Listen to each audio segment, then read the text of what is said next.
Welcome to Detective Tales, where mysteries unfold and every detail matters. Inspired by the timeless works of Agatha Christie, this channel brings you classic-style detective stories filled with suspense, hidden motives, and unexpected revelations. Here, you'll walk alongside brilliant minds like Hercule Poirot and Miss Marple, unraveling puzzles where nothing is quite as it seems.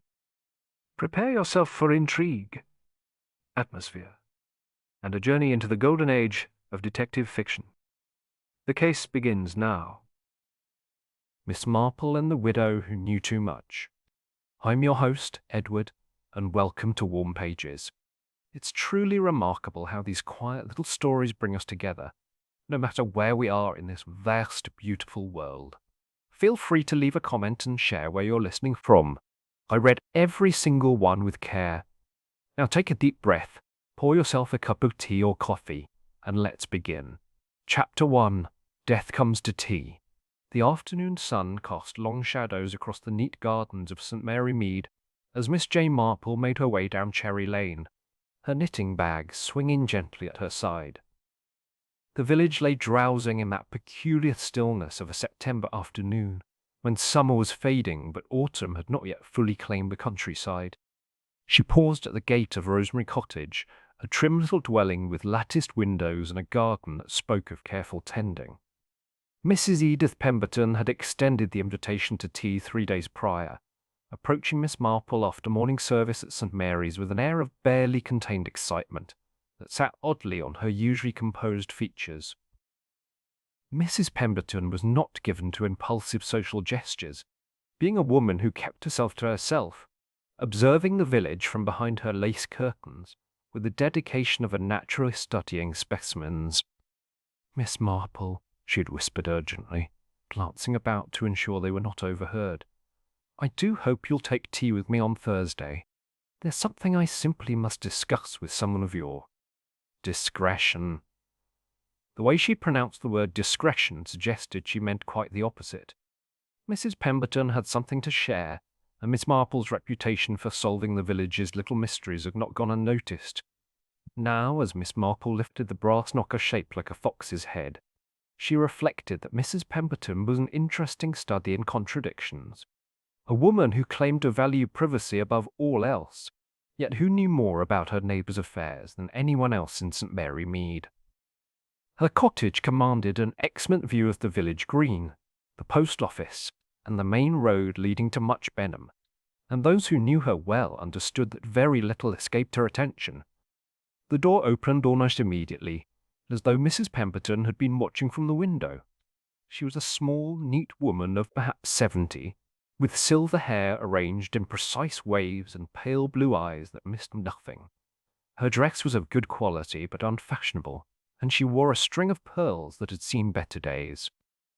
"Miss Marple, how punctual you are. Do come in, my dear." The sitting room was precisely what Miss Marple had expected. Over-furnished in the Victorian manner, with antimacassars on every chair and photographs crowding every available surface. But what drew her attention immediately was the window seat, where a pair of expensive binoculars rested on a small table beside a leather-bound notebook. Mrs. Pemberton noticed her glance and coloured slightly. "A touch of bird-watching, you understand," she said with unconvincing lightness. "One sees such interesting varieties from that window." Miss Marple made no comment, but she had observed enough to know that the binoculars were trained not on the trees but on the houses across the green. The notebook lay open, and she caught a glimpse of neat handwriting recording dates and times. Tea was served on delicate china decorated with violets, and Mrs. Pemberton bustled about with nervous energy, arranging biscuits and adjusting the sugar bowl with unnecessary precision. Finally, when they were settled with their cups, she leaned forward conspiratorially. "Miss Marple, I've asked you here because I find myself in rather a delicate position. You see, in the course of my observations, I've become aware of certain irregularities in the village, things that perhaps ought to be looked into." "Indeed?" Miss Marple's voice was encouragingly mild. "Oh yes, my dear. You'd be amazed at what goes on when people think they're not being watched. The comings and goings at all hours, the meetings in unlikely places, the letters posted in secret. Mrs. Pemberton's eyes gleamed with the satisfaction of the chronicler. I've been keeping records, you understand. Someone should know these things. She rose and moved toward a small writing desk in the corner, her hand reaching for what appeared to be a hidden drawer. I have something here that I believe will shock you considerably. Something about one of our most respected residents that would cause quite a scandal if it became known. But as she spoke, Mrs. Pemberton suddenly stopped, one hand pressed to her chest. Her face went very pale and she swayed slightly. I say, are you quite all right? Miss Marple rose quickly, setting down a teacup. Just a touch of, oh dear. Mrs. Pemberton's voice was faint. She reached out blindly for support, knocking over a small vase of chrysanthemums as she did so. Water spread across the polished table, and the flowers scattered to the floor. Miss Marple was beside her in an instant, guiding her to the sofa. Shall I telephone Dr. Haydock? But Mrs. Pemberton was beyond answering. Her breathing had become laboured, and her lips showed a distinct blue tinge. Within moments she had collapsed entirely, her eyes staring sightlessly at the ceiling. Miss Marple felt for a pulse and found none. Mrs. Edith Pemberton, the self-appointed chronicler of St. Mary Mead's secrets, was dead. The next hour passed in a blur of activity. Dr. Haydock arrived within minutes of Miss Marple's telephone call, followed shortly by Inspector Slack from Much Benham. The inspector, a man of limited imagination but considerable thoroughness, listened to Miss Marple's account with visible scepticism. Heart attack, most likely, he pronounced after examining the scene. These elderly ladies living alone, all the excitement of having visitors. It's not uncommon. But Dr. Haydock was frowning as he completed his preliminary examination. I'm not so certain, Inspector. Mrs. Pemberton was in remarkably good health for her age. I examined her only last month, and her heart was as sound as a bell. This doesn't seem consistent with natural causes. What are you suggesting, Doctor? I'm suggesting we treat this as suspicious until proven otherwise. I'll want a proper post-mortem, and I think you should examine this room very carefully. It was then that Miss Marple, who had been sitting quietly in the corner, spoke up. Inspector, I couldn't help but notice that Mrs. Pemberton's binoculars are missing. Both men turned to look at the window seat, where indeed the space beside the notebook was empty. She had them when I arrived, Miss Marple continued thoughtfully. Quite expensive ones, German-made, I believe. And there's something else. She moved to the writing desk where Mrs. Pemberton had been heading when she collapsed. She was about to show me something from this desk, something she said would shock me considerably. Inspector Slack pulled out the drawer Mrs. Pemberton had been reaching for, but it contained only ordinary correspondence and household bills. However, as Miss Marple examined the notebook by the window more carefully, she made another discovery. Several pages had been torn out, she observed, running her finger along the ragged edges. Quite recently, I'd say. The edges are still clean. Dr. Haydock looked up from his examination of the deceased. Inspector, I'm finding some very interesting symptoms here. The pupils are contracted, and there's a distinct odor. I think we're looking at digitalis poisoning. Digitalis. Inspector Slack frowned. You mean like foxglove? Precisely.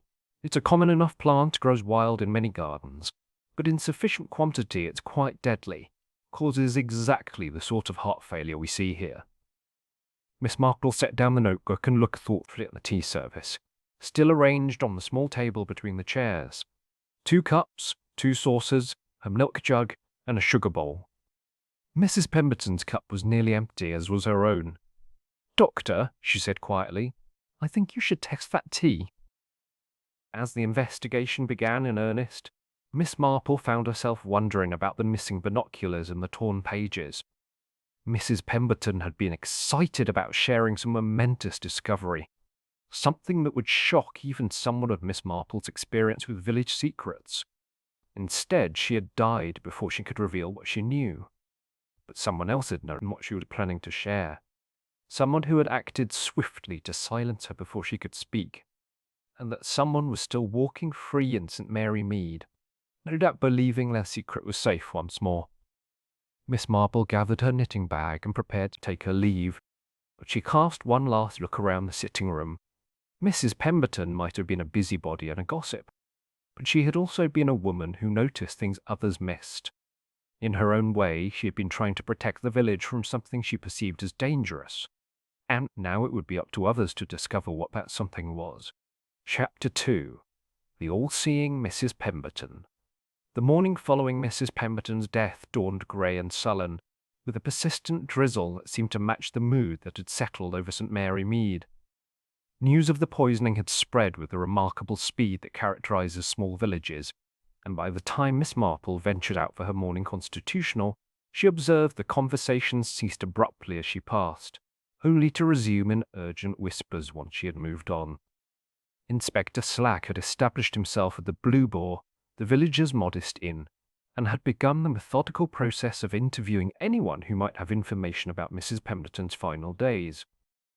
Miss Marple, having been present at the death, had already provided her statement, but she found herself drawn back to the vicinity of Rosemary Cottage, where constables still maintained a discreet watch. She encountered Mrs. Dolly Bantry emerging from the post office, her usually cheerful countenance clouded with concern. "Jane, my dear, what a dreadful business this is. Poor Mrs. Pemberton, though I must say she did rather bring trouble upon herself with all that watching and noting down.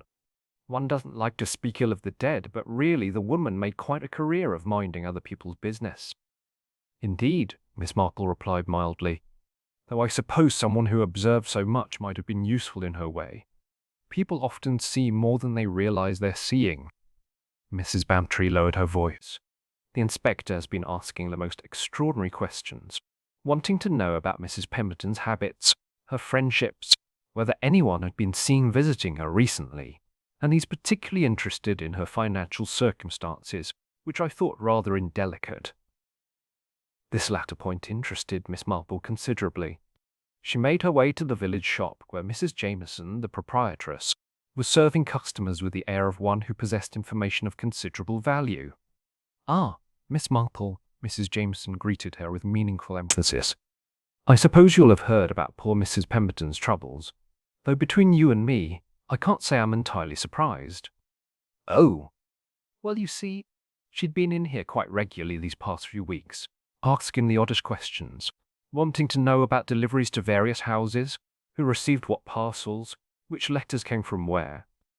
And she was always so particular about her purchases, counting her change twice, examining her bills most carefully." An elderly gentleman whom Miss Marple recognized as Mr. Petherick, the retired solicitor, looked up from his examination of pipe tobacco. "If I may interject," he said in his precise legal manner, "I had occasion to speak with Mrs. Pemberton just last week.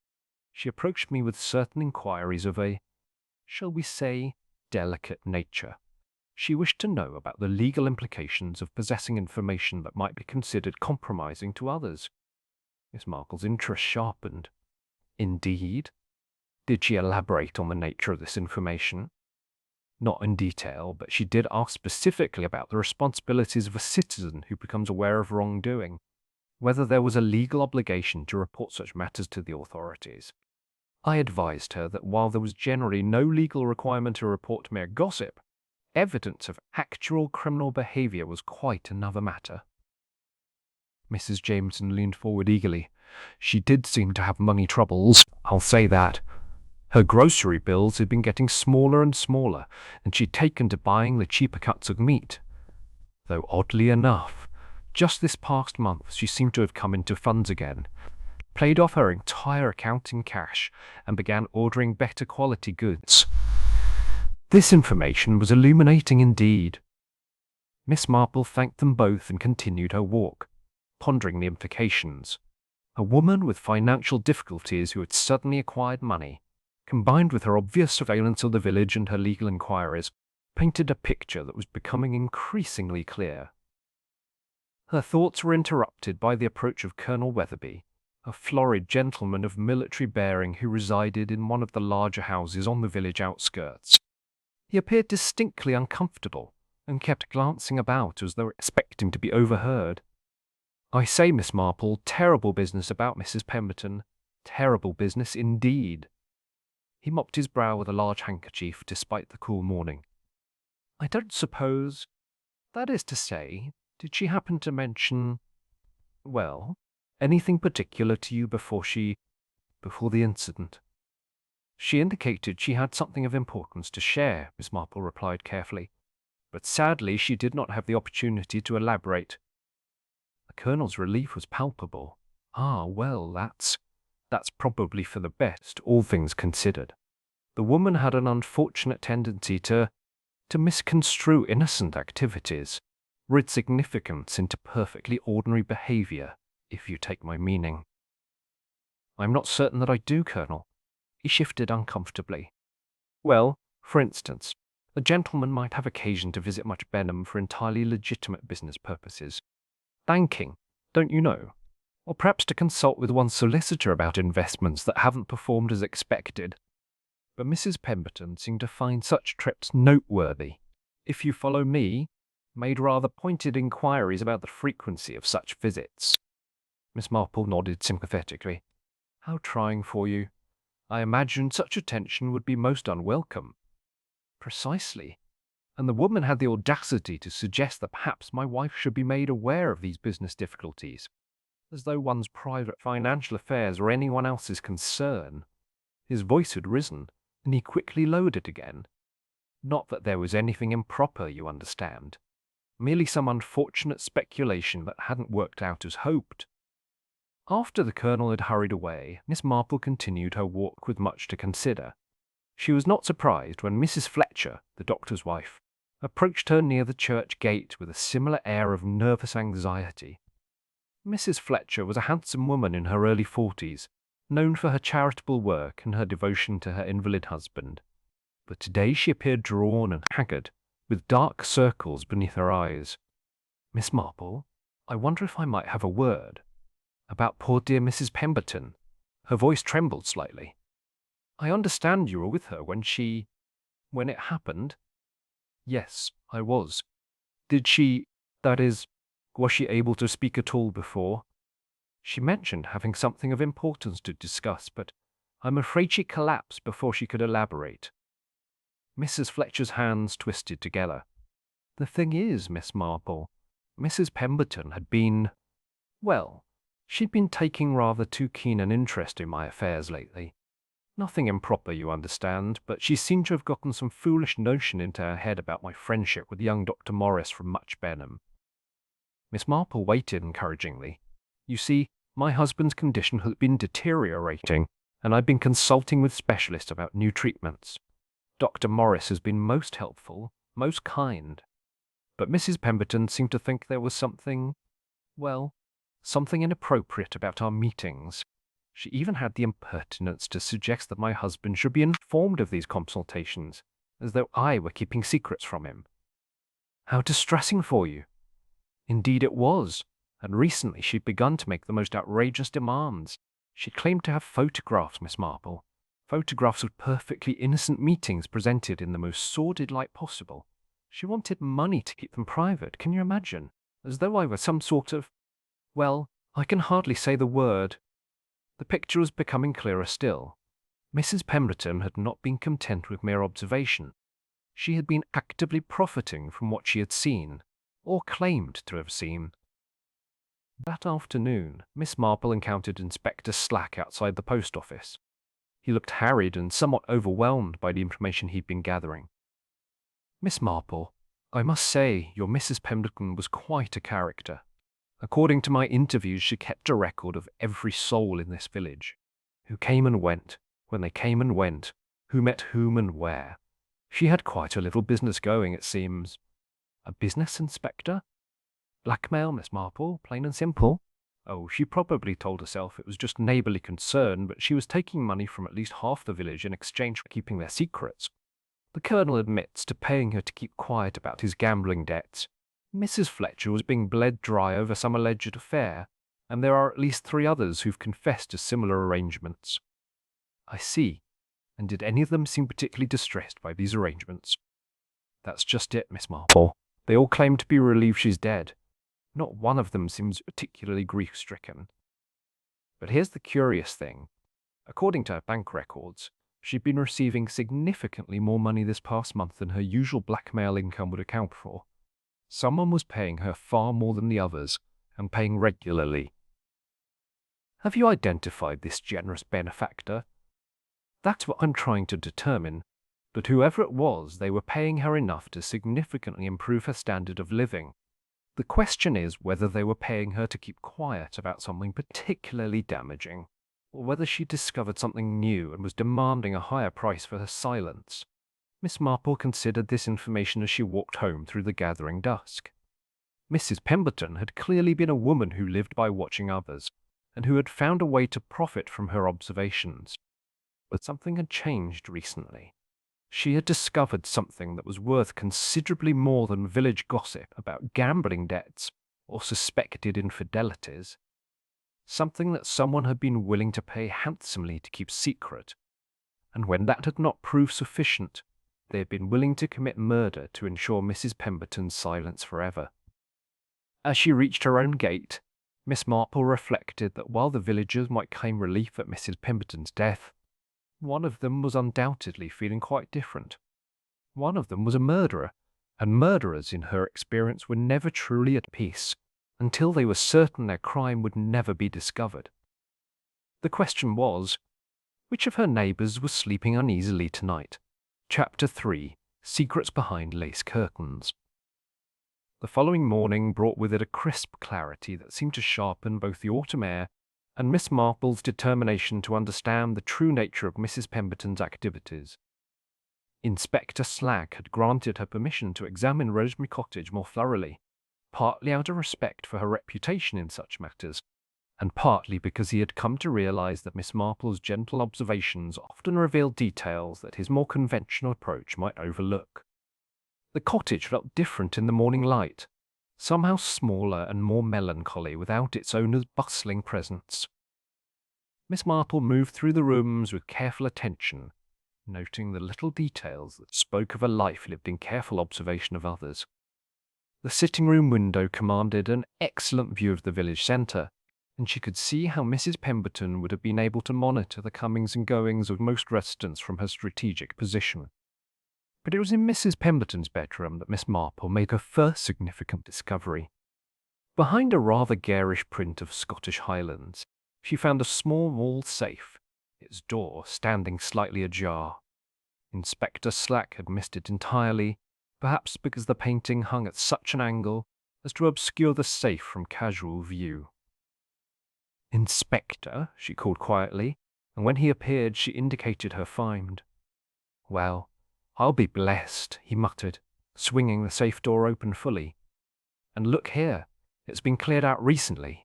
There are marks in the dust showing where papers were stacked, but they're gone now." Miss Marple peered into the empty safe with interest.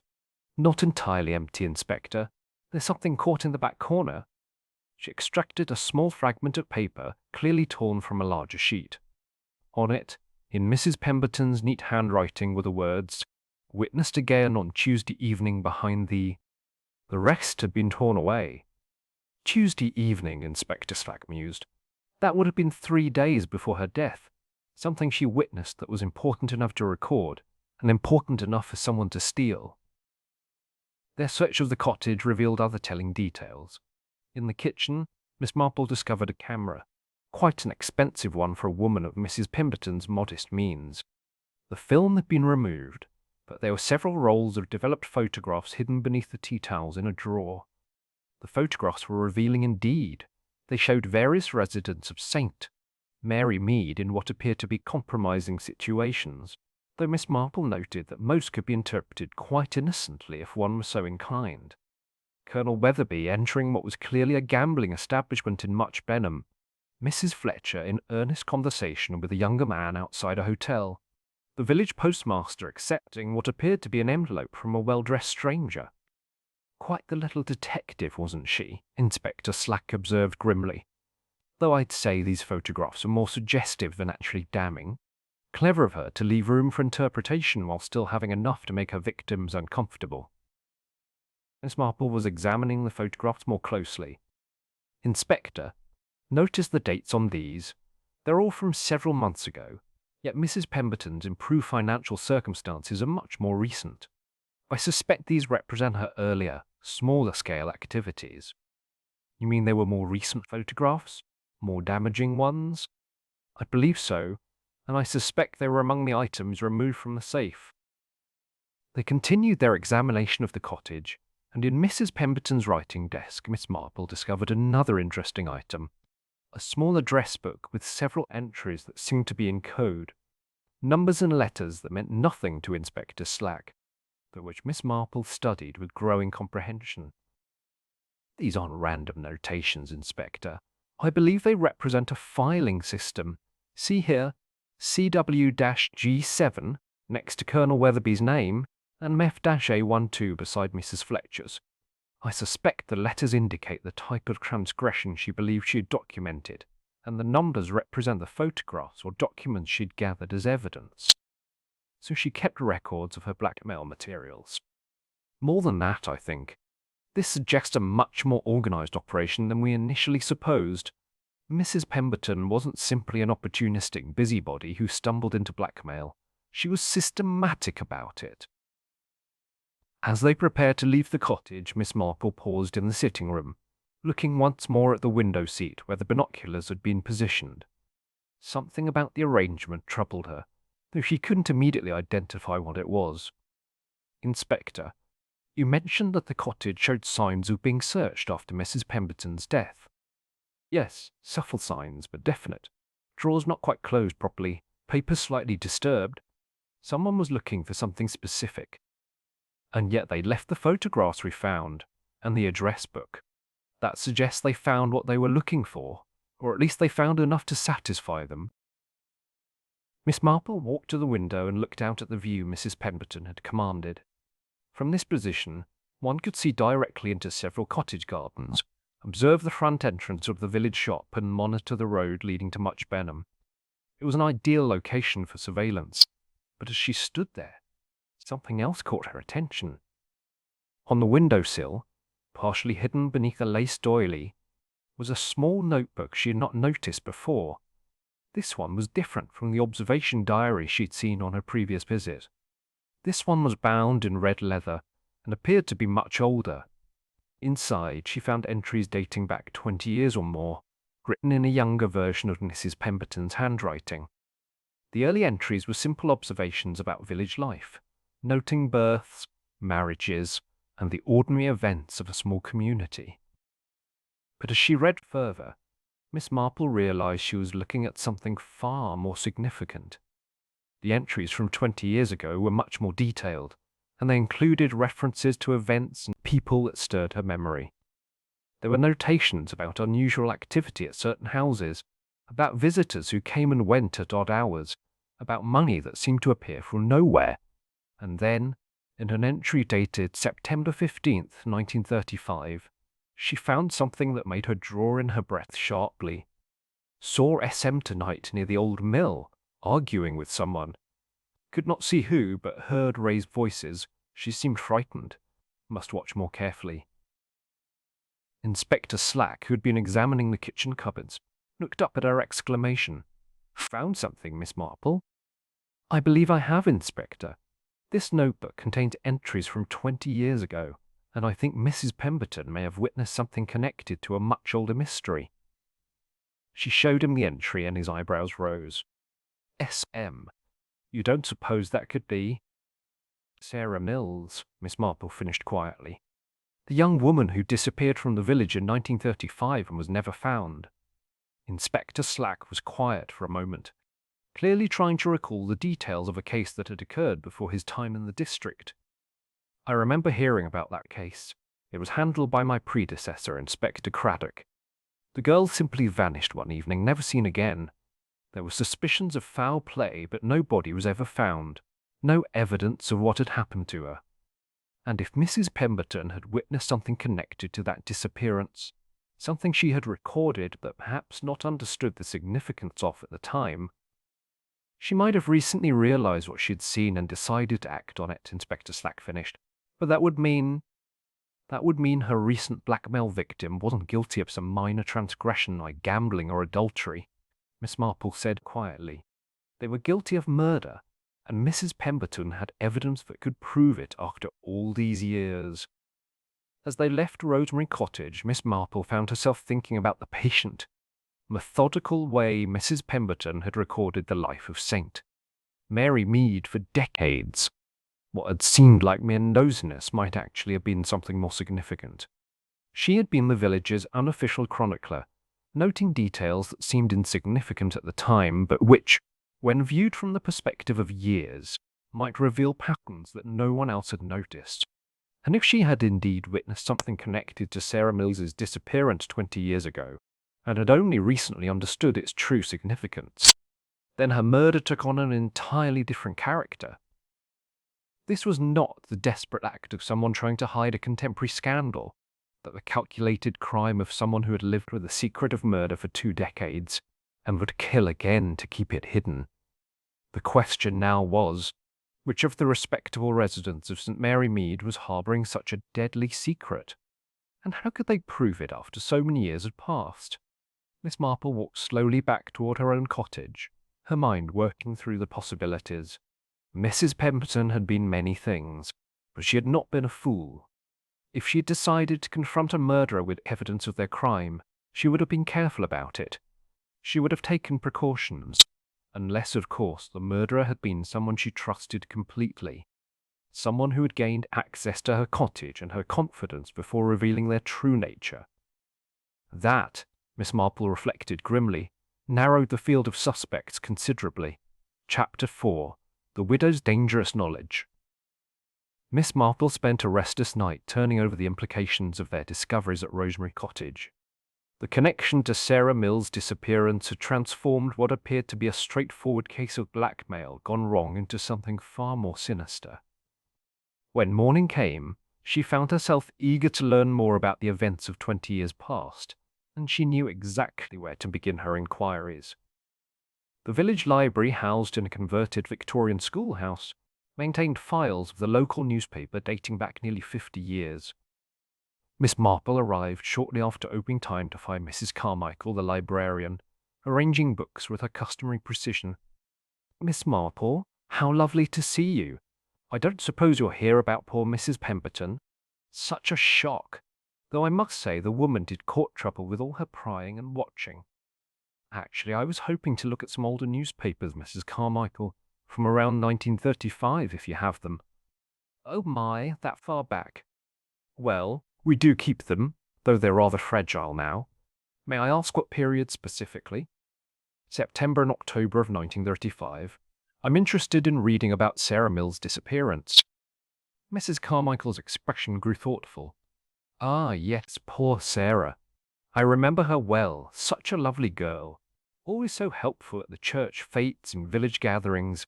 Her disappearance quite shook the community, I can tell you. Here, let me fetch those newspapers for you."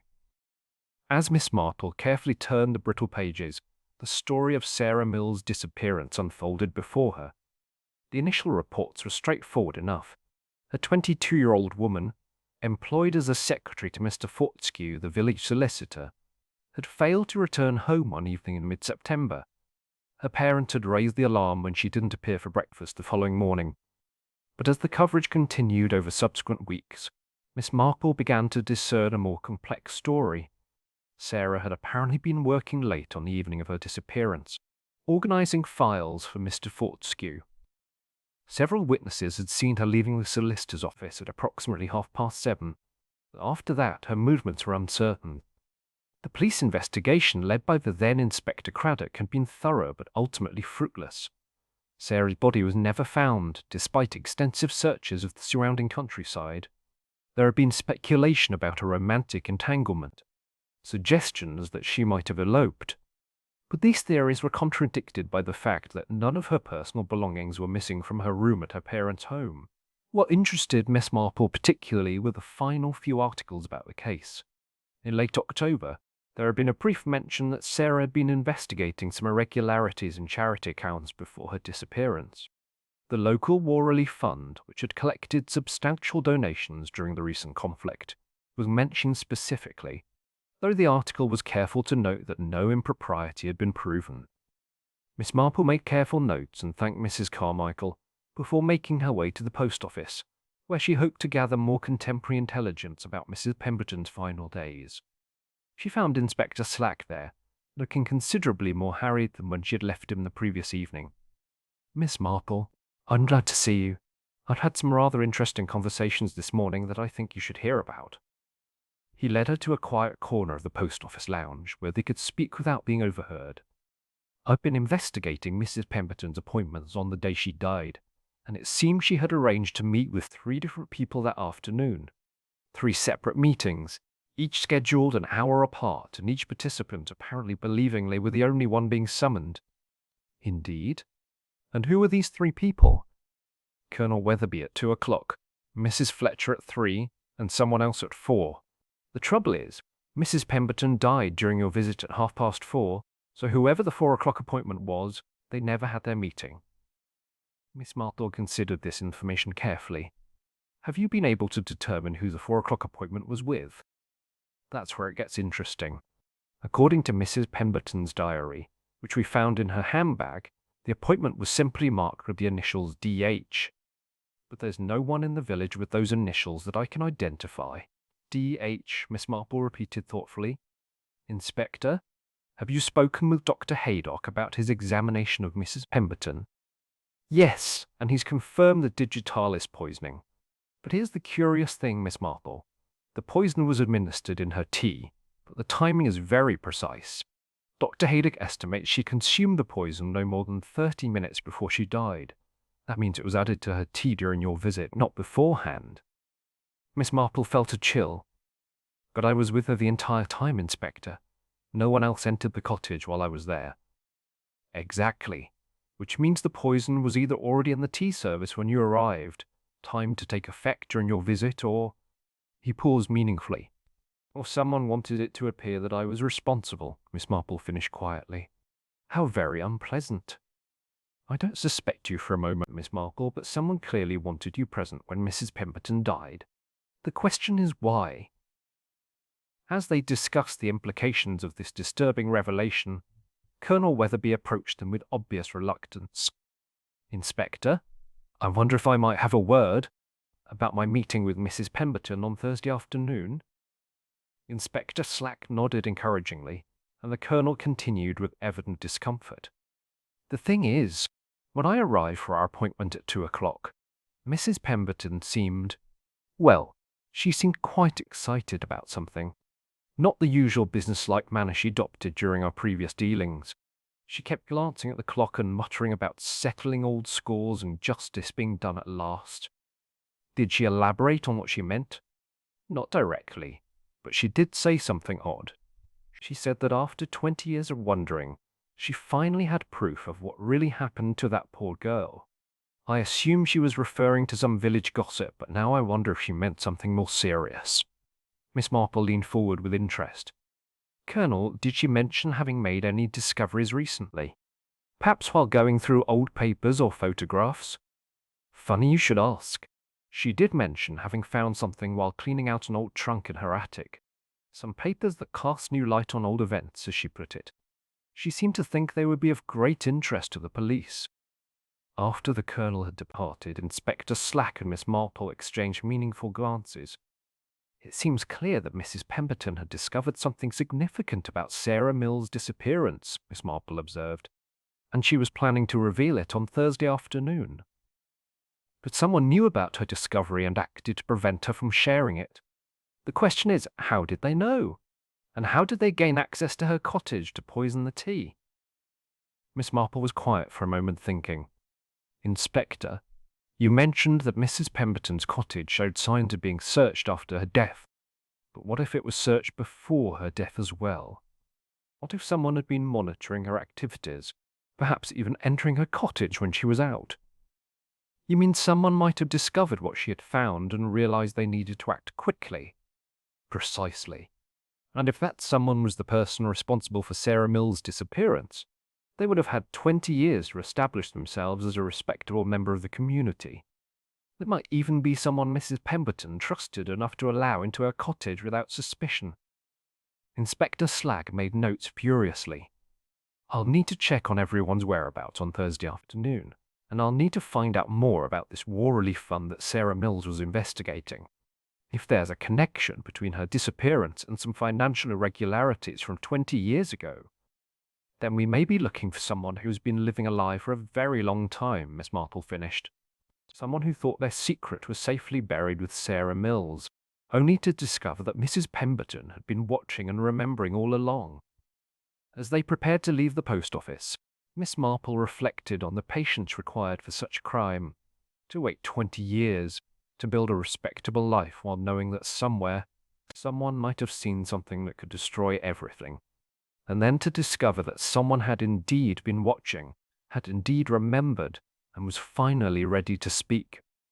It would take a person of considerable nerve to commit murder under such circumstances, but it would also take someone who had already demonstrated their willingness to kill when their secrets were threatened. The question was no longer whether Mrs. Pemberton had been murdered to prevent her from revealing information about Sarah Mills' disappearance. The question was which of their apparently respectable neighbours was capable of such calculated violence, and how they could be caught after having successfully hidden their crime for 2 decades. Miss Marple had the uncomfortable feeling that before this case was resolved, she would discover that evil could indeed flourish behind the most ordinary of facades, and that the most dangerous criminals were often those who had learned to perfect the art of appearing perfectly normal. Chapter 5. Whispers in the Village Shop. The next morning brought with it a peculiar atmosphere to St. Mary Mead, as though the village itself were holding its breath. Miss Marple observed that conversation seemed more guarded than usual, and she noticed several residents taking longer routes to avoid passing Rosemary Cottage. News of the connection to Sarah Mills' disappearance had begun to circulate, though she suspected Inspector Slack had been more discreet than the village grapevine would suggest. She made her way to Jameson's shop with her usual shopping list, but also with the specific intention of listening to what the villagers were saying when they believed themselves unobserved. Mrs. Jameson, she had long ago discovered, was a repository of village knowledge that stretched back generations, and her shop served as an informal gathering place where information was exchanged along with groceries and gossip. The shop bell chimed as she entered, and she found Mrs. Jameson serving old Mr. Petherick, the retired solicitor, who was examining a tin of tobacco with unusual attention. "Ah, Miss Marple," Mrs. Jameson greeted her with the air of someone bursting with news. "I suppose you will have heard about poor Mrs. Pemberton's connection to that dreadful business from years past? Sarah Mills, I mean. Though I must say I'm not entirely surprised that woman had been poking about in old affairs." Mr. Petherick looked up with interest. "Sarah Mills?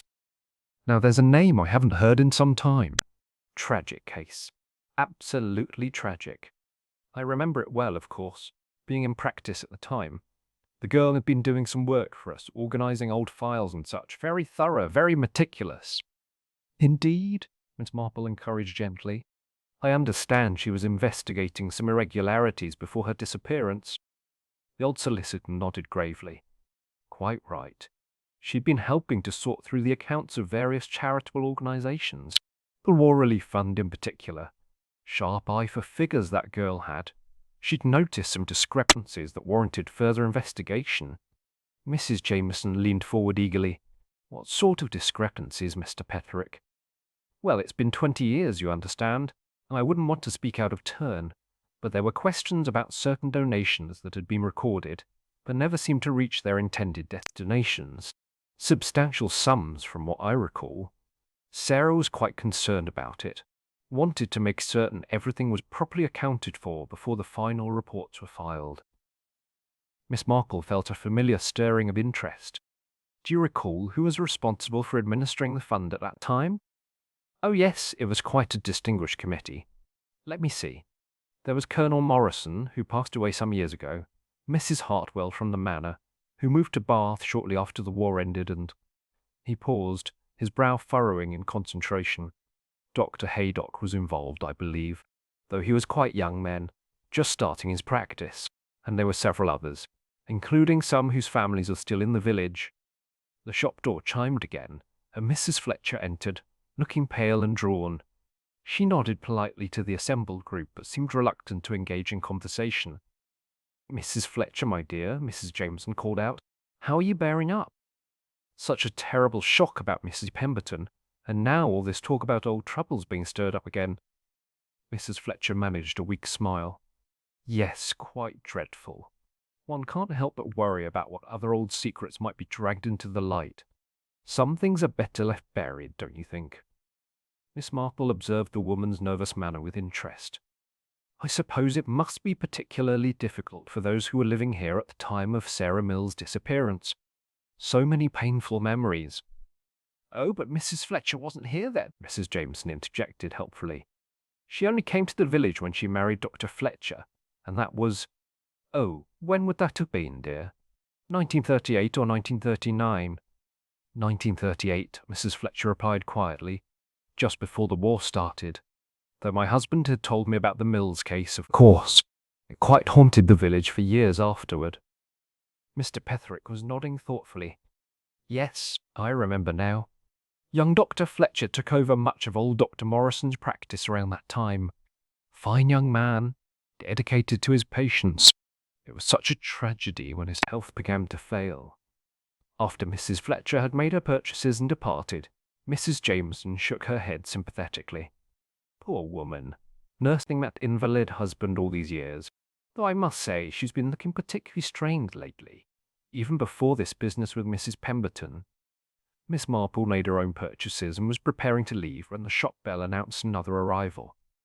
This time it was Miss Hartwell, the postmistress, a sharp-featured woman in her 60s who had never married, and who regarded the village's affairs with the proprietorial air of one who had devoted her life to its service. "Good morning, all," she said briskly. "I trust everyone has recovered from yesterday's excitement. Inspector Slack asking his questions, poking into matters that are none of his concern." "Surely murder is his concern, Miss Hartwell," Miss Marple observed mildly. "Murder, yes, but not ancient history that has nothing to do with current events. All this nonsense about Sarah Mills has stirred up the village quite unnecessarily. The girl probably ran off with some man, as girls of that sort often do, and all the speculation in the world won't bring her back or change what happened." Mrs. Jameson looked shocked. "Oh, Miss Hartwell, surely you don't believe that? Sarah was such a respectable girl, so devoted to her family."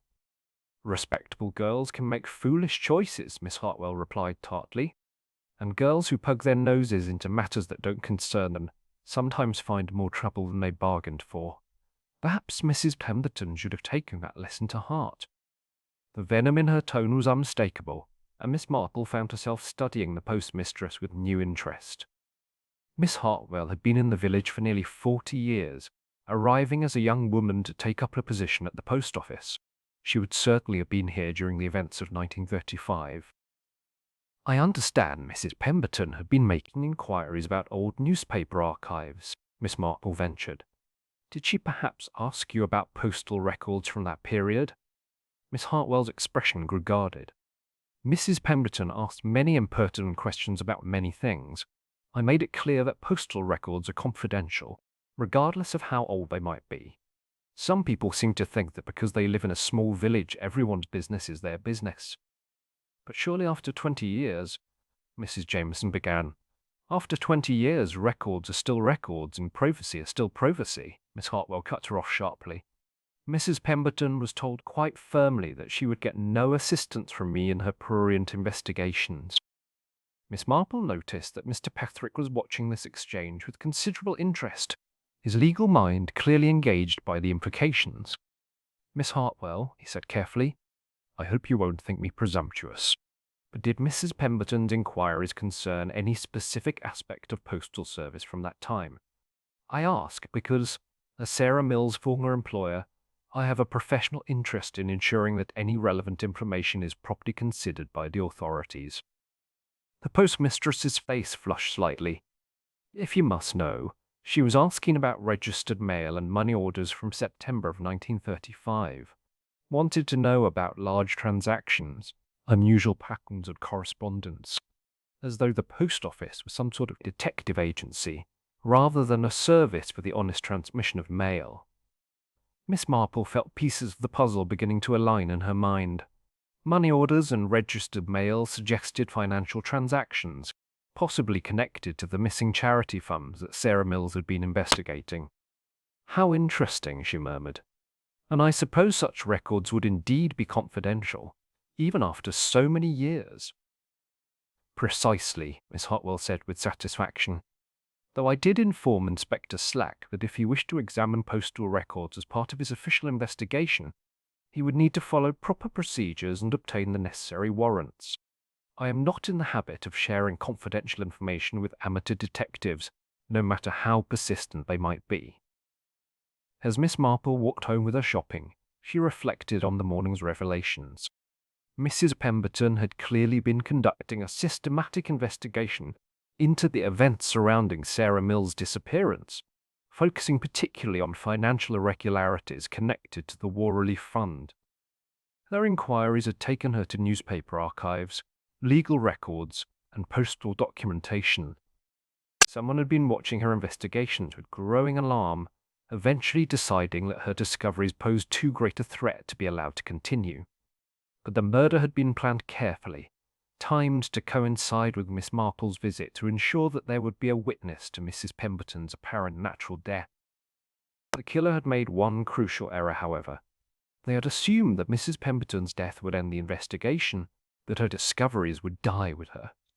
They had not counted on Miss Marple's curiosity being aroused, or on Inspector Slack's thoroughness in examining the circumstances of the death. Now the investigation was proceeding along the same lines that Mrs. Pemberton had followed, and it was only a matter of time before the truth emerged. The question was whether the killer would realize this and attempt to prevent further discoveries, or whether they would assume that their 20-year-old crime remained safely hidden behind a veneer of respectability. Miss Marple had the uncomfortable feeling that before this matter was resolved, someone else might find themselves in considerable danger. After all, if someone was willing to commit murder to protect a secret, they might well be willing to do so again if they felt sufficiently threatened. The thought sent a small chill down her spine as she turned into her own garden gate. Chapter 6. A Pattern of Silent Threats. Miss Marple spent the afternoon in her garden, ostensibly tending to her late-blooming roses, but in reality pondering the various threads of information she had gathered. The autumn air was crisp and clear, perfect for thinking, and she found that physical activity often helped her mind work through complex problems. She was interrupted by the arrival of Inspector Slack, who approached through her garden gate with the air of a man who had made significant discoveries. "Miss Marple, I wonder if I might trouble you for a cup of tea? I've had quite an enlightening morning, and I'd value your thoughts on what I've uncovered." They settled in her sitting room, where the inspector consulted his notebook with obvious satisfaction. "I've been examining Mrs. Pemberton's financial records more carefully, and I've discovered something quite interesting. For the past 15 years, she's been receiving regular payments from 3 different sources, small amounts but consistent: the Colonel, Mrs. Fletcher, and a third party whose identity I had now established." "Indeed." "Miss Hartwell, the postmistress. £10 quarterly, paid like clockwork, always in cash. But here's the curious thing, Miss Marple. 6 weeks ago, all 3 payments suddenly increased, substantially. The Colonel went from £5 to 20, Mrs. Fletcher from £7 to 25, and Miss Hartwell from £10 to 30. Miss Marple set down her teacup thoughtfully. That suggests Mrs. Pemberton had discovered something new about each of them, something worth considerably more than their previous indiscretions. Exactly my thinking. But there's more. I've also found evidence of a 4th source of income, much more recent. Someone has been paying Mrs. Pemberton £50 monthly for the past 3 months, always in cash, always delivered personally. Have you been able to identify this 4th party?" Inspector Slack's expression grew troubled. "That's where it becomes complicated. The payments were made in person, but Mrs. Pemberton was very careful not to record the identity of her benefactor in her usual detailed manner. She simply marked them as D.H. in her accounts. The same initials as her 4 o'clock appointment on the day she died." "Precisely. Someone was paying Mrs. Pemberton a substantial amount to keep quiet about something, and that same someone had arranged to meet with her on the afternoon she was murdered. Miss Marple considered this information carefully. Inspector, you mentioned that someone had been watching Mrs. Pemberton's cottage from the woods behind her garden. Have you discovered anything more about that? I have indeed. My constables found evidence of a regular observation post among the trees. Someone had been watching the cottage for weeks, possibly months. They cleared away enough undergrowth to have a clear view of the back garden and the kitchen window, and there were signs that they'd been there frequently. How very methodical. This suggests planning over a considerable period. Yes, and there's something else. We found these caught on a branch near the observation post. He produced a small envelope containing several threads of dark blue wool. Quality material, the sort used in expensive clothing. Not the kind of thing you'd expect to find from someone taking a casual walk in the woods. Miss Marple examined the threads with interest. Dark blue wool of good quality. That could describe any number of garments worn by the better-dressed residents of the village. True, but it does suggest that our watcher was someone of means, someone who could afford quality clothing. Combined with the £50 monthly they were paying Mrs. Pemberton, it points to someone with both money and a very serious secret to protect. They were interrupted by a knock at the door, and Miss Marple opened it to find Mrs. Bantry, looking unusually flustered. Jane, my dear, I do hope you don't mind the intrusion, but I've just had the most extraordinary conversation with Dr. Haydock, and I felt you should know about it immediately. Miss Marple invited her in and introduced her to Inspector Slack, who listened with growing interest as Mrs. Bantry recounted her news. I encountered the doctor coming out of the post office, and he seemed quite agitated. He mentioned that he'd been thinking about Mrs. Pemberton's death, and something was troubling him about the circumstances. What sort of something? Inspector Slack asked. Well, it seems that Mrs. Pemberton had consulted him professionally about 3 weeks ago. Not for any illness, mind you, but to ask about the effects of various palm toxins. Specifically, she wanted to know about digitalis and how it might be administered without detection. Miss Marple and Inspector Slack exchanged significant glances.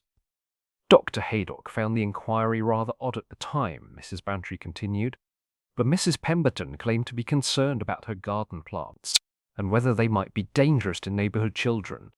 He thought nothing more of it until her death revealed digitalis poisoning. Did she ask about anything else? Miss Marple inquired. Yes, that's the strange part. She also asked about the symptoms of various nervous conditions, particularly those that might cause memory problems or confusion. Dr. Haydock said she seemed particularly interested in whether such conditions could be, well, induced somehow. Inspector Slack made rapid notes. This suggests that Mrs. Pemberton might have been planning something more complex than simple blackmail. She was gathering information about poisons and about conditions that might affect someone's mental faculties. Miss Marple nodded slowly. Or perhaps she suspected that someone else was gathering such information, and she was trying to understand what they might be planning. After Mrs. Bantry had departed, Inspector Slack shared additional information he had gathered during his morning interviews. I've spoken with several villagers about Mrs. Pemberton's behavior in recent weeks, and a pattern is emerging. Multiple people report that she seemed nervous, more secretive than usual. She'd been locking her doors even during the day, something she'd never done before. She was frightened, Miss Marple observed. She discovered something that put her in danger, but she didn't know how immediate that danger might be. There's more. The village postman mentioned that Mrs. Pemberton had been receiving anonymous letters for the past month. Plain envelopes, local postmark, but no return address. He noticed because she always seemed disturbed after receiving them. Anonymous threats, most likely. Someone warning her to stop her investigations. Inspector Slack consulted his notes again. I've also learned that Mrs. Pemberton had been asking questions about people's whereabouts on specific dates 20 years ago. She approached the vicar about church records, the school headmaster about attendance records, even the railway station about ticket sales to London during September of 1935. Miss Marple felt the pieces of the puzzle beginning to form a clearer picture. She was trying to establish who could have been involved in Sarah Mill's disappearance by checking alibis from 20 years past. A very thorough approach, but also a very dangerous one if the person she was investigating realized what she was doing. The question is, did she discover the identity of Sarah Mill's killer before her own death? And if so, where is that information now? I suspect she was more careful than her killer realized, Miss Marple said thoughtfully.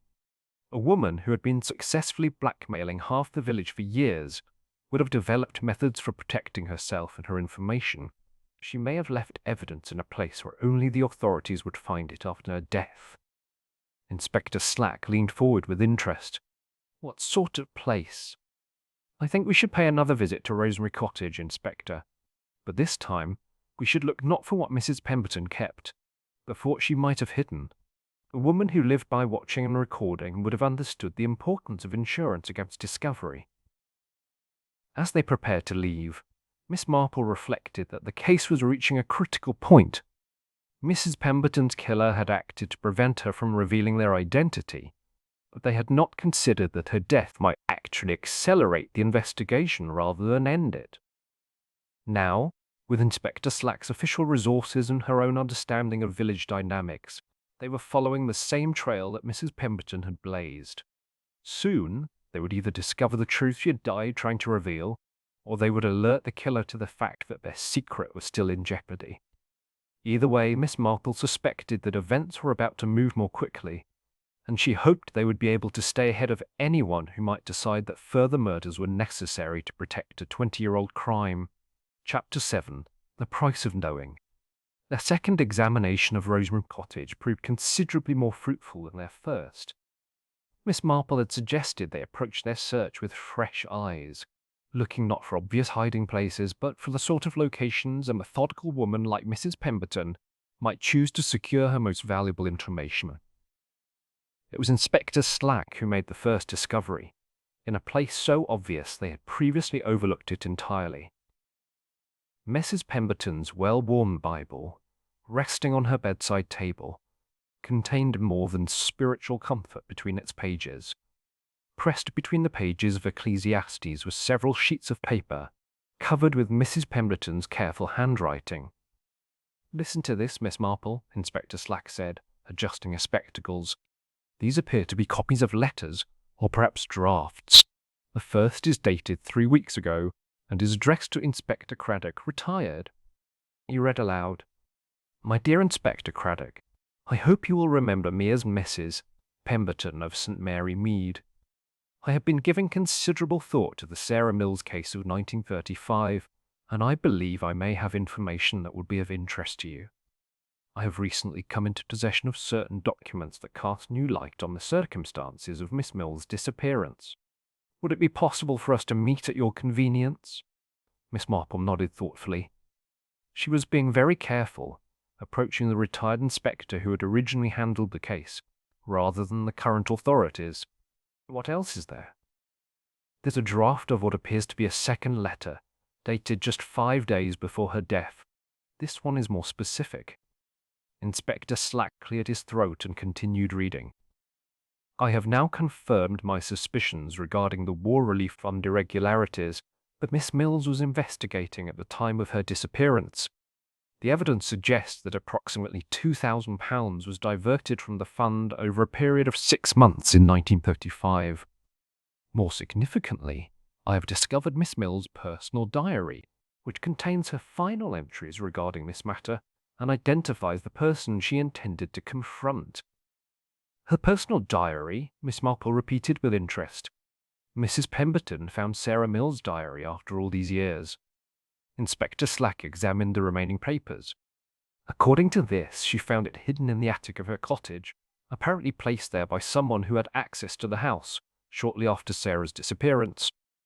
Mrs. Pemberton theorizes that Sarah gave the diary to someone she trusted, asking them to keep it safe, and that person hid it rather than turning it over to the police. Which would suggest that the person Sarah trusted was either the killer themselves, or someone who had a reason to protect the killer. How very interesting.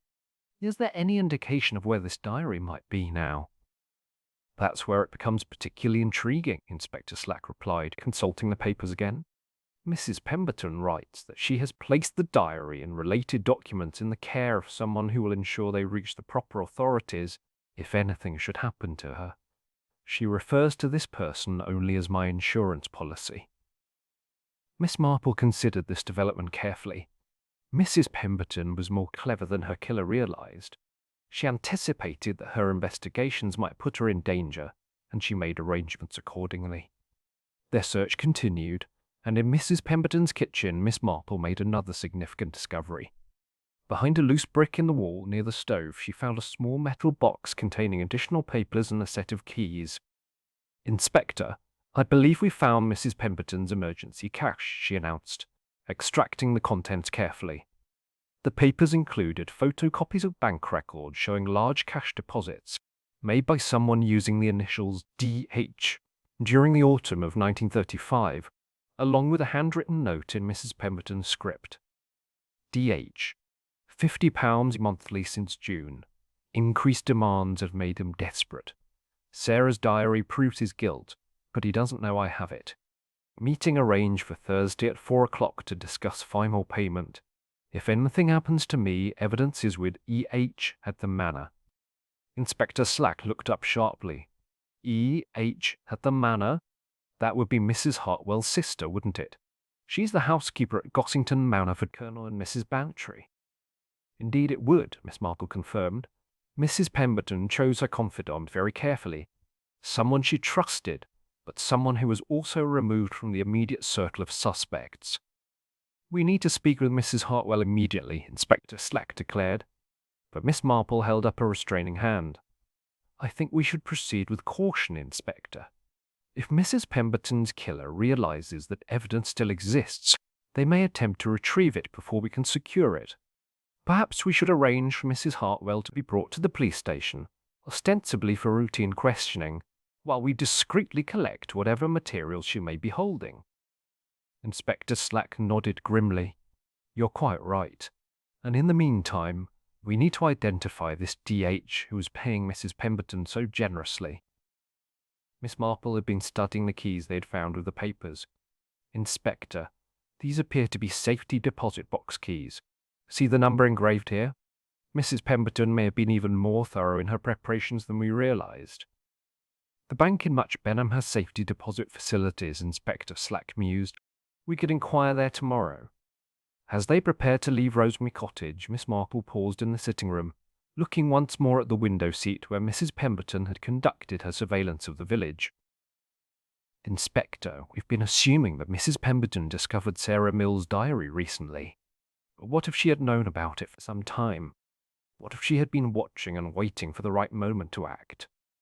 "You mean she might have been planning this confrontation for years? Consider the evidence. Mrs. Pemberton had been receiving regular blackmail payments from several villagers for 15 years. But 6 weeks ago, those payments increased dramatically, and she began receiving the £50 monthly from DH. That suggests she had recently acquired new leverage over her victims." Inspector Slack followed her reasoning. "You think she found additional evidence that made her existing information more valuable? Or she finally decided to act on information she had possessed for a long time? Perhaps Sarah Mill's diary had been in her possession for years, but she had been waiting for the right moment to use it. The 20-year anniversary of Sarah's disappearance might have seemed symbolically appropriate. But why wait so long?" Miss Marple moved to the window and looked out at the village green, now shrouded in evening shadows. Perhaps because she needed time to be certain of her conclusions, or perhaps because she was afraid. Confronting a murderer, even after 20 years, would require considerable courage. Or perhaps, Inspector Slack suggested grimly, she was enjoying the power that came with possessing such devastating information. The regular payments, the fear she could inspire, the sense of controlling other people's lives. Possibly, but in the end, her desire for justice outweighed her enjoyment of power. She was planning to turn her evidence over to you, Inspector. The letters we found make that clear." As they walked back toward the village centre, Miss Marple reflected on the complex personality that was emerging from their investigation. Mrs. Pemberton had been a blackmailer, certainly, but she had also been a woman who remembered an injustice and who had finally decided to act upon it. Her methods had been questionable, but her ultimate intention appeared to have been honourable. Unfortunately, her killer had no way of knowing about her change of heart. They had acted to protect themselves from exposure, not realizing that Mrs. Pemberton was planning to pursue justice through official channels rather than continue her profitable blackmail. The irony was that in murdering Mrs. Pemberton, they had ensured that her evidence would indeed reach the authorities, and that the investigation they had tried to prevent would now proceed with official backing and considerably more resources than one elderly woman could have brought to bear.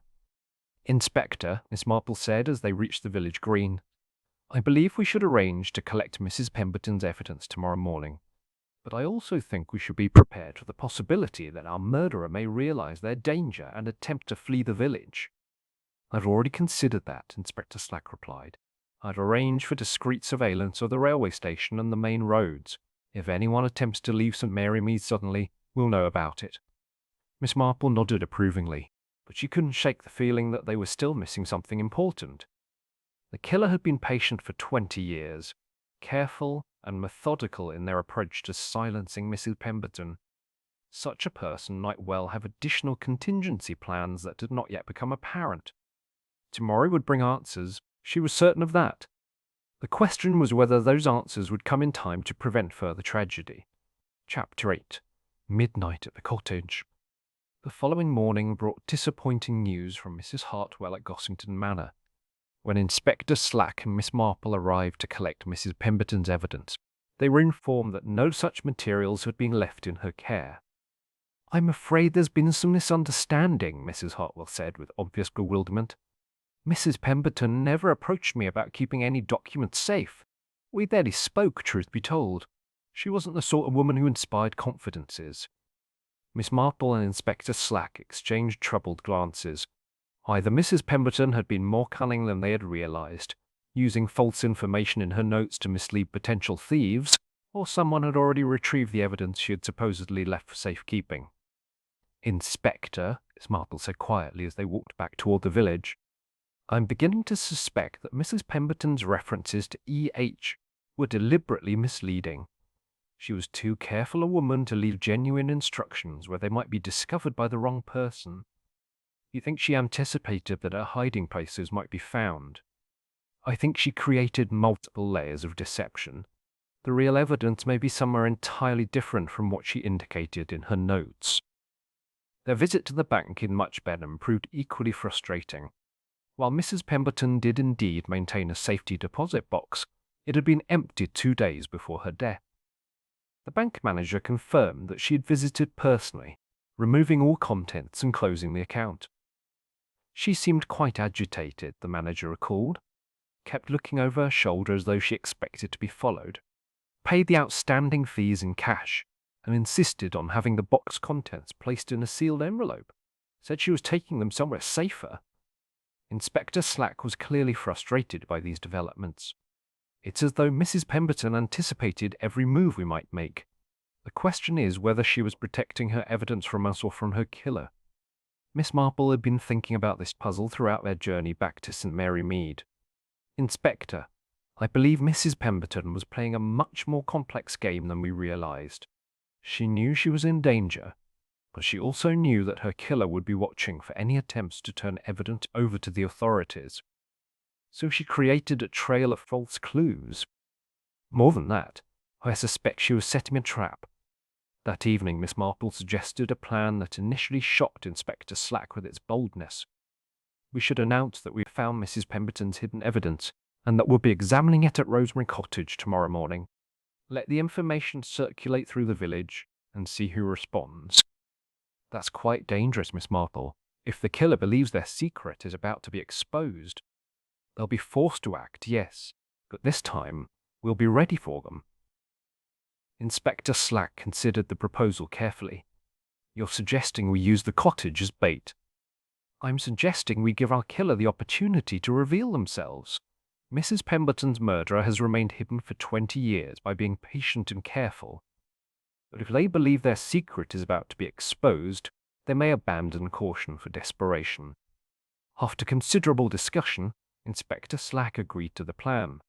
They spent the afternoon making discreet arrangements, ensuring that key villagers would hear about the supposed discovery of evidence. That evening, the story had spread throughout St. Mary Mead with the usual efficiency of small-town gossip. "The trap is set," Inspector Slack confirmed as they took their positions. He had stationed constables at strategic points around the cottage, while he and Miss Marple waited in the darkened sitting room where Mrs. Pemberton had died just days earlier. The night was still and clear, with enough moonlight to make movement visible, but not enough to eliminate the shadows that might conceal an intruder. Miss Marple sat quietly in Mrs. Pemberton's favourite chair, her knitting bag at her side, outwardly calm but inwardly alert to every sound. It was nearly midnight when they heard the first indication that their plan was working. A soft scraping sound from the rear of the cottage suggested that someone was attempting to force the kitchen door. Inspector Slack tensed, his hand moving to his whistle, but Miss Marple gestured for patience. The intruder moved through the cottage with obvious familiarity, avoiding the floorboards that creaked and navigating the furniture without difficulty. This was clearly someone who had been in the house before, someone who knew its layout intimately. A thin beam of torchlight appeared in the hallway, moving methodically from room to room. The intruder was searching for something specific, and they seemed to know exactly where to look. Miss Marple heard drawers being opened quietly, papers being shuffled with careful precision. When the light finally appeared in the sitting room doorway, Miss Marple was ready. "Good evening," she said calmly, reaching for the table lamp. "I rather thought you might come." The sudden illumination revealed a figure dressed in dark clothing, a scarf wrapped around the lower part of their face. But the eyes above the makeshift mask were familiar, and Miss Marple was not surprised when Inspector Slack stepped from his concealment behind the door. "Dr. Haydock," Inspector Slack said quietly, "I think you'd better sit down." The village doctor seemed to age 10 years in an instant. He sank into the chair opposite Miss Marple, his shoulders slumping in defeat. When he spoke, his voice was barely above a whisper. "How long have you known?" Miss Marple set down her knitting and regarded him with a mixture of sadness and understanding. "I began to suspect when we learned about the D.H. payments to Mrs. Pemberton. There aren't many people in the village with those initials who would have access to £50 monthly in cash. But what convinced me was your behaviour when you examined Mrs. Pemberton's body." "My behaviour?" "You were too quick to suggest digitalis poisoning, too eager to have the death investigated as murder rather than natural causes. At the time, I thought you were being appropriately thorough, but later I realized you were directing suspicion away from the possibility that Mrs. Pemberton's death was related to her current blackmail activities." Inspector Slack had taken out his notebook and was watching Dr. Haydock carefully. "You wanted us to focus on her recent victims rather than investigating her deeper secrets." Dr. Haydock nodded slowly. "I thought if you concentrated on the Colonel and Mrs. Fletcher and the others, you wouldn't dig into older matters. I never expected you to connect her death to Sarah Mills." "But Mrs. Pemberton had made that connection, hadn't she?" Miss Marple asked gently. "She had discovered your involvement in the War Relief Fund embezzlement, and she had found Sarah's diary with evidence that Sarah was planning to expose you." "Sarah was such an idealistic girl," Dr. Haydock said, his voice heavy with old regret. "She couldn't understand that the money I took was desperately needed. My mother was dying, required expensive treatment that I couldn't afford on a young doctor's salary. I meant to replace the funds once I was established, but Sarah discovered the discrepancies before I could arrange it." "So you killed her to prevent exposure?" Dr. Haydock's face crumpled. "It wasn't planned. I arranged to meet her at the old mill to explain, to ask for time to make restitution. But she was adamant that the theft had to be reported immediately. She said people had donated that money in good faith, that stealing from charity was unconscionable regardless of the circumstances." Miss Marple could picture the scene. A young doctor desperate to save his mother, confronting an equally young woman whose moral certainty left no room for compromise. "What happened at the mill, Doctor?" "We argued. Sarah became more and more upset, said she would go to the police the next morning. I tried to reason with her, but she turned to leave. I grabbed her arm to stop her, and she fell, struck her head on a stone." It was an accident, but she was dead. Inspector Slack leaned forward. And you disposed of her body? I panicked. I carried her to my motor car and drove to the quarry outside Much Benham. I weighted her body and sank it in the deepest part. Then I returned to the village and tried to act as though nothing had happened. But you had her diary, Miss Marple observed. She'd been carrying it when we met. It contained detailed notes about the missing mummy, including her suspicions about my involvement. I couldn't risk leaving it with her body, so I kept it. For 20 years, it was my constant reminder of what I had done. Miss Marple studied the broken man before her. You hid the diary in Mrs. Pemberton's cottage, didn't you? You knew she was away visiting relatives, and you thought it would be safe there until you could decide what to do with it. Dr. Haydock nodded miserably. I had a key to her cottage from years of medical visits. But then she returned unexpectedly and found the diary in her attic. At first, she didn't understand its significance, but gradually she pieced together the truth and began blackmailing you. £50 a month, every month for the past year. She said it was justice that I should pay for my crimes, even if I couldn't be prosecuted after so long. I agreed because I felt I deserved the punishment and because I hoped it would satisfy her desire for revenge. Inspector Slack was writing rapidly. But it didn't satisfy her, did it? She wanted more than money.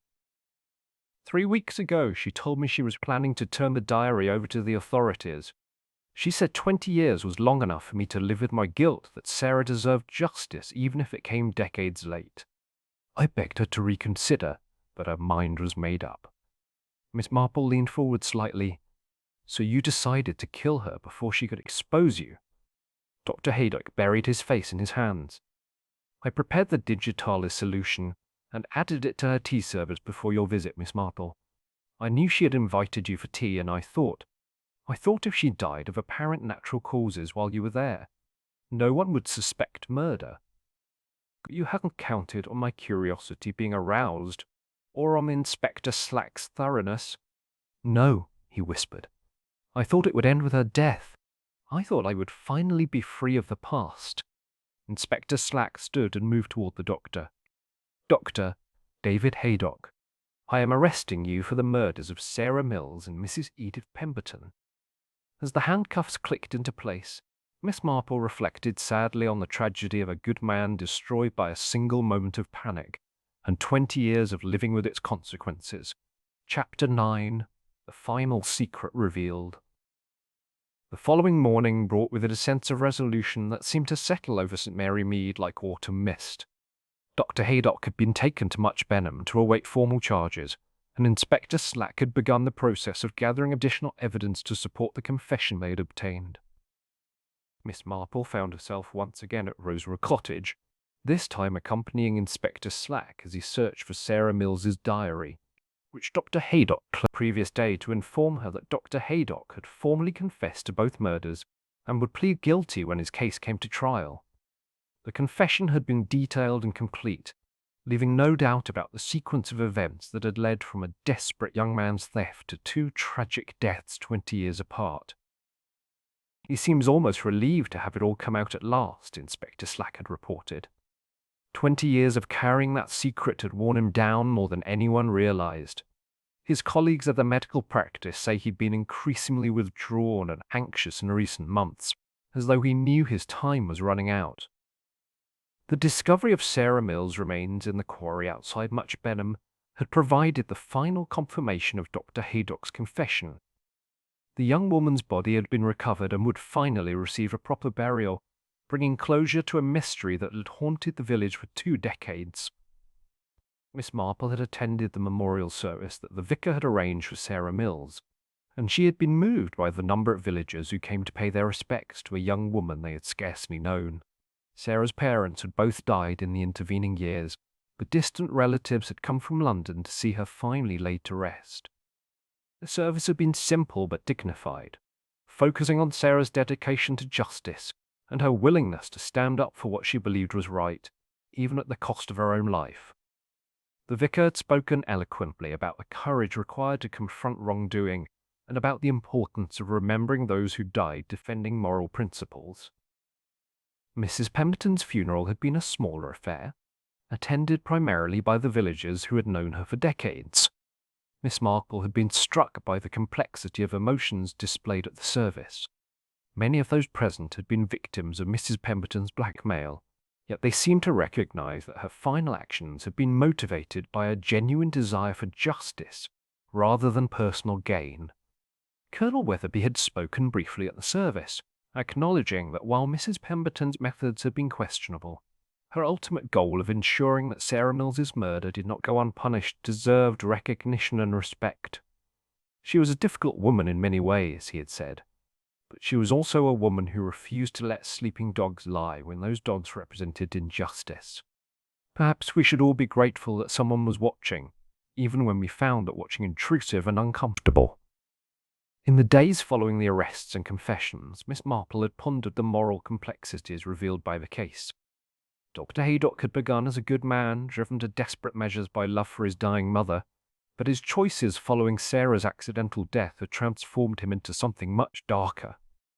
The decision to conceal her death rather than face the consequences had led to 20 years of living a lie, and ultimately to a second murder when that lie was threatened with exposure. Mrs. Pemberton, on the other hand, had begun as a blackmailer motivated by greed and a love of power, but had eventually evolved into someone willing to sacrifice her profitable arrangements in favor of seeking justice for a long-dead young woman. Her transformation from villain to reluctant hero had cost her life, but had also ensured that Sarah Mills's killer would finally face judgment. The village had been forced to confront uncomfortable truths about how well they had really known their neighbours. Dr. Haydock had been universally respected and trusted, a man whose medical skill and apparent compassion had made him an integral part of the community for 20 years. The revelation that he was capable of murder had shaken everyone's confidence in their ability to judge character. Similarly, Mrs. Pemberton had been dismissed as a harmless busybody, whose constant surveillance was merely annoying rather than dangerous. The discovery that she had been systematically blackmailing half the village had forced residents to reconsider their assumptions about the quiet widow who watched from her cottage window. Miss Marple had found herself thinking particularly about the role of observation in village life. Mrs. Pemberton's constant watching had been resented by many, but it had also served a purpose that no one had fully appreciated. She had been the village's unofficial guardian, noting patterns and behaviours that others missed or chose to ignore. The difficulty, Miss Marple mused aloud to her nephew Raymond during one of his visits, is that the same qualities that make someone an effective observer of human nature can also make them a dangerous adversary if they choose to use their knowledge improperly. Raymond, who had followed the case with considerable interest, nodded thoughtfully. Rather like having a village policeman who was also a criminal, the skills that make someone good at detecting wrongdoing can also make them particularly effective at concealing their own misdeeds. Precisely. Mrs. Pemberton understood how to watch without being noticed, how to gather information without arousing suspicion, and how to use that information for personal advantage. But she also understood the responsibility that came with such knowledge, and in the end she chose to use it properly. The trial, when it finally took place in the spring, attracted considerable attention from the London press. The story of a 20-year-old murder solved by a blackmailing widow captured the public imagination, and reporters descended on St. Mary Mead seeking interviews with anyone who had known the principals involved. Miss Marple had declined to speak with the press, preferring to let the official record speak for itself. But she had followed the proceedings with interest, noting that Dr. Haydock's defense team had emphasized the tragic circumstances that had led to his original crime, while acknowledging that nothing could excuse his subsequent actions. The jury had deliberated for less than 2 hours before returning guilty verdicts on both murder charges.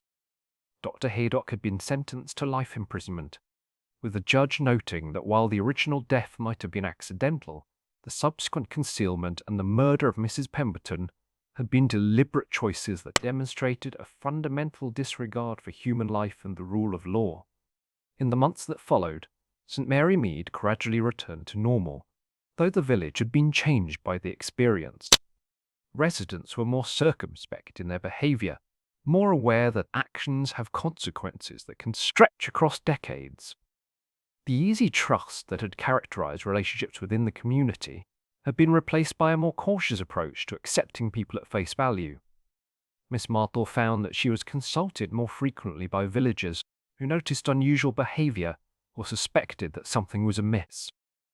Her reputation for solving mysteries had been enhanced by her role in the Pemberton case, and people seemed to feel that she could be trusted to handle delicate situations with appropriate discretion.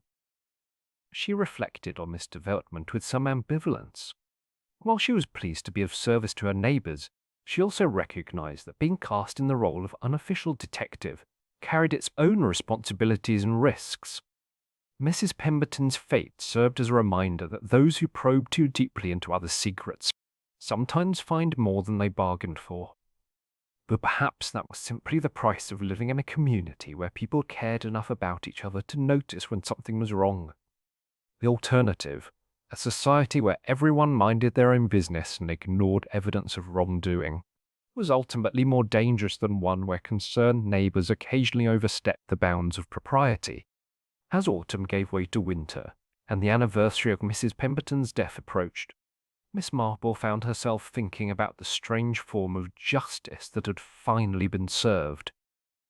Sarah Mills had received her vindication doctor, Haydock had faced the consequences of his actions, and Mrs. Pemberton had achieved a kind of redemption through her final choice to pursue truth over profit. It was not a perfect resolution, perhaps, but it was a resolution nonetheless. And in a world where so many crimes went unpunished and so many mysteries remained unsolved, that was something to be grateful for, even if the price had been high and the path to justice had been long and tortuous. Miss Marple smiled as she settled into her chair by the window, her knitting needles clicking quietly in the gathering dusk. Outside, St. Mary Mead dozed peacefully in the winter twilight, its secrets once again safely hidden behind lace curtains and closed doors. But she would be watching, as she always had, ready to notice when the ordinary patterns of village life were disturbed by the extraordinary intrusion of human wickedness. After all, someone had to keep watch. Mrs. Pemberton had taught them that much.